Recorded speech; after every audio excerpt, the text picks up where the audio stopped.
Hello, my friends. Hello, hello. How are you, my friends? This is the Outstanding Life Show. My name is Jason. Thank you for stopping by. You actually proved that it's working.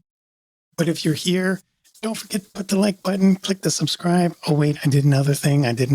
Hold on, let's try it. Here we go. Check out the website. We have outstanding.life. This is just a blog. So if you don't want to watch the videos and you want to read, that's definitely okay. We have that set up there. Is there gratitude in 2021? Is there such a thing as being grateful? Can you be grateful despite the silliness of 2021? Being grateful doesn't take a lot of work. Being grateful. I saw this one thing. It was Dr.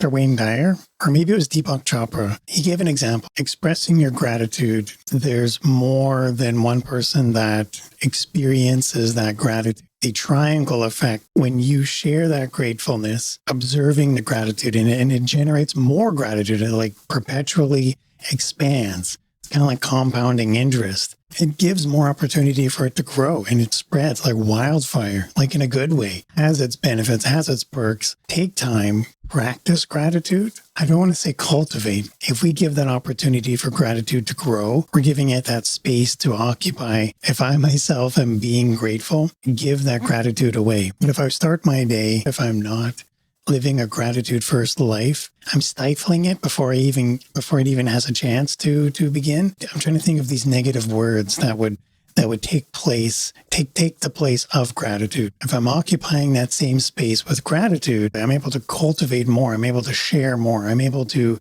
give more gratitude. Can you be grateful in 2021? The answer is yes, you can be grateful. Is it easy to be grateful in 2021? Everyone is different. Everyone's got their own opportunities. Yes. Okay, hold on. I'm just checking what Megan says. I was going to listen to a gratitude type meditation on my way home. This is way better.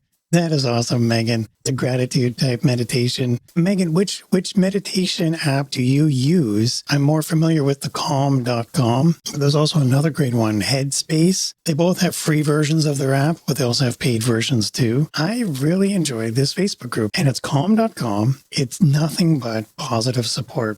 I think it's awesome. There's surrounding myself with the people. There's starting my day with gratitude. But then there's also the practice of gratitude, finding the time to be grateful. Maybe you're taking a bus and you're finding time to be grateful, setting a good example for others. There are some great habits that can come from being grateful. Are there challenges? For sure. But there's also an opportunity for being calm, for getting yourself in the right headspace.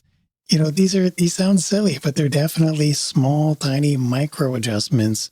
They're micro commitments. A gratitude life first is a micro commitment to yourself, to others. It's an interesting approach. It's not an easy one at first. When I first signed up to calm.com, I was feeling a little anxious. I was feeling a little nervous. I was feeling a little wound up. I didn't have a way of winding down. I do have friends, I do have family, but there's also like a release separate than that. There's almost another level beyond just getting out and walking. Like while you're out doing your power walks, you want to fill your time with something while you're there. You don't just want to sit there on the bus. Can you be grateful in 2021? And the answer is yes, through micro commitments. And a way you can help achieve that micro commitment is through taking time every day to be grateful, to celebrate that gratitude, to share that gratitude with someone else. And it helps calm ourselves. It helps calm my mind. It gives me something else to focus on other than only the external world. That's just a recipe to go 0 to 60. Can I be grateful even when things are challenging? And I would argue that yes. I would argue that yes, you can be grateful. Would say there's a way to practice gratitude even when things are challenged. In my day-to-day 9 to 5,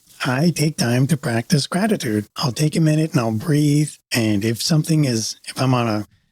in a spicy moment and I can catch myself before I wreck myself, I've started to map out some of my emotions and map out some of my patterns and identify certain parts of me. If I'm feeling anxious, if I'm feeling wound up, if you can really hear it in my voice where if I'm feeling scrunched up and I'm not really sure what's going on, I can help identify that emotion, take a few steps back and start to appreciate what part of me is feeling that. And we've talked before about mapping our emotions. But one of the benefits, things that we can celebrate, identifying when things are challenging, what part of us is feeling challenged. Am I feeling, is my ego being poked? Is my temper? Is my anger? Is my frustration? Or is it part of something else? Maybe it's the loneliness.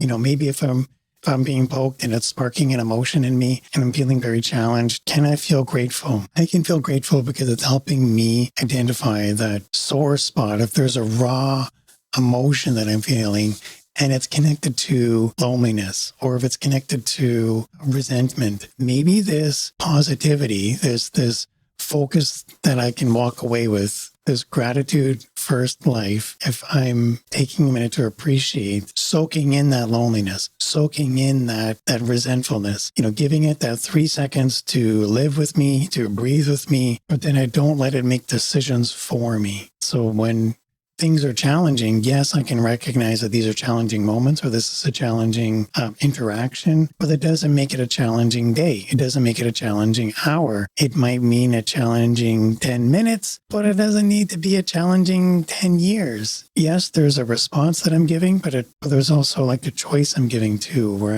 I'm giving it more life force, or I'm focusing more on it beyond the initial interaction. So there's a label I'm going to give, and there's an opportunity where I can paint it with a new label. And so, yes, things can be challenging, but I also have the opportunity of shaping that into the direction of progress, where I can give it a new meaning, a new label, and I can add to it rather than the context that I've given things up to this point. Because if I only experience things as I remember them, if I've had a salty interaction, that's not really healthy. That's not really supportive. That's not really conducive to living an outstanding life. Take this into a positive spin.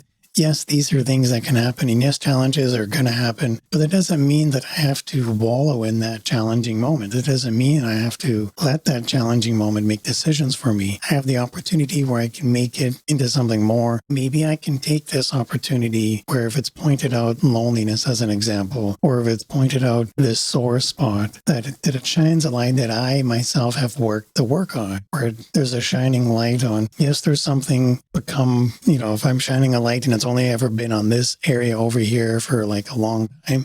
And then I take that light and I shine it barely over to the corner here. And there's something else that comes to light here. This gives me an opportunity to shine the light over here where it's not been nothing but shadows up to this point. And if I need to go into those shadows and do some work, yes, that can be challenging, but it's also shining light on there's opportunity for me to grow. There's something for me to learn. There's something more for me to do. And yes, there's anger, resentment, negativity. These are things that are out there, but these are things that don't need to live in my life for a long period of time. I wanted to thank you for hanging out. Thanks for stopping by. We've got a couple more questions here. So here's another question.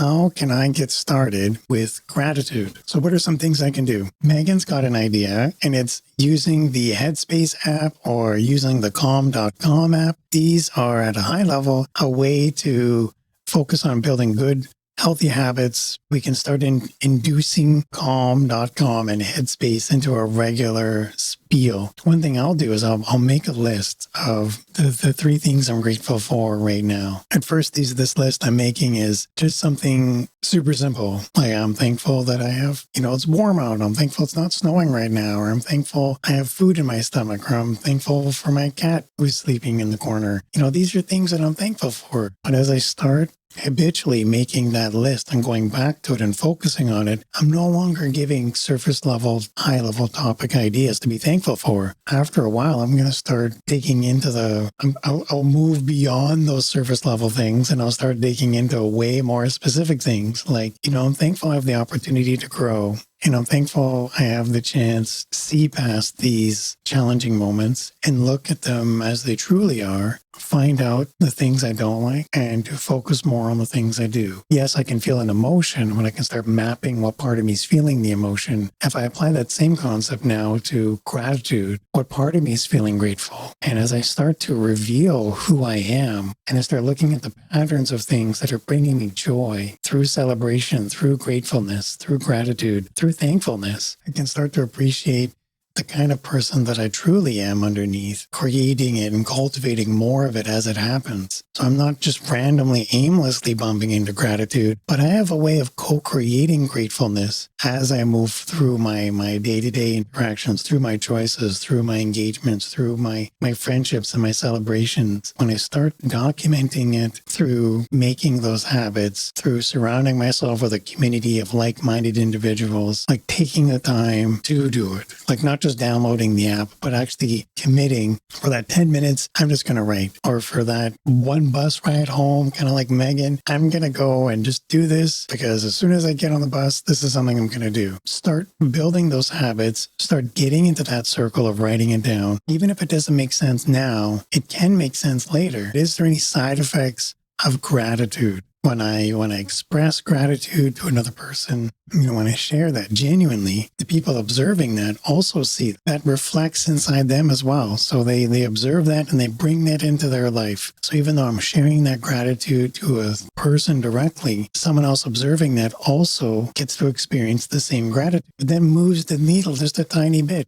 And maybe it doesn't move them 10%, but maybe it moves them 2 or 3%. And then when you compile that on, maybe that moves them into a 20% range. If I'm living a gratitude life first, not giving room for negativity to grow, I'm not giving room for anxiety. Anxiety still is going to be present. Resentment is still going to show up, but the difference is it's not going to have a hold on me. Like it's not going to grip, like I'm not putting blinders on. I'm still grounded in reality. I can still take a minute to appreciate, yes, these are things that are happening, but I also have an opportunity to put my own label on things and use that to move forward. We've talked before about limiting beliefs. Living a gratitude first life can shift my perception of how I'm showing up every day, if I'm not feeling anxious all the time. That can be a very cool thing to not have to stress about.